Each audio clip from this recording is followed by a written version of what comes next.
السلام علیکم۔ ایک بادشاہ نے اعلان کیا کہ جو شخص جھوٹ بولتے ہوئے پکڑا گیا اس کو 5 دینار جرمانہ ہوگا۔ لوگ ایک دوسرے کے سامنے بھی ڈرنے لگے کہ اگر جھوٹ بولتے ہوئے پکڑے گئے تو جرمانہ نہ ہو جائے۔ ادھر بادشاہ اور وزیر بیس بدل کر شہر میں گھومنے لگے۔ جب تھک گئے تو آرام کرنے کی غرض سے ایک تاجر کے پاس ٹھہرے۔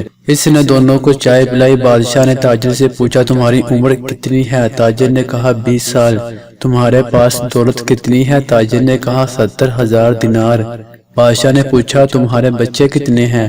تاجر نے جواب دیا 1۔ واپس آ کر انہوں نے سرکاری دفتر میں تاجر کے کوائف اور جائیداد کی پڑتال کی تو اس کے بیان سے مختلف تھی۔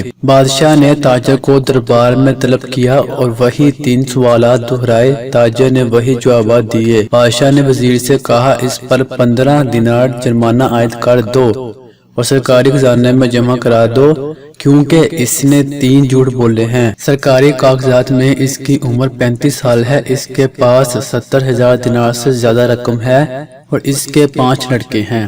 تاجر نے کہا زندگی کے 20 سال ہی نیکی اور ایمانداری سے گزارے ہیں، اسی کو میں اپنی عمر سمجھتا ہوں، اور زندگی میں 70,000 دینار میں نے ایک مسجد کی تعمیر میں خرچ کیے ہیں، اس کو اپنی دولت سمجھتا ہوں، اور 4 بچے نالائق اور بد اخلاق ہیں، ایک بچہ اچھا ہے، اسی کو اپنا بچہ سمجھتا ہوں۔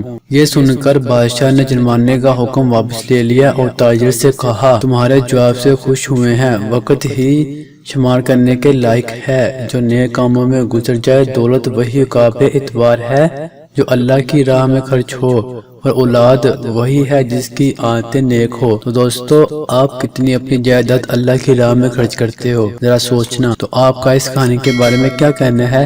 کمنٹ سیکشن میں ضرور بتائیے گا۔ اللہ حافظ۔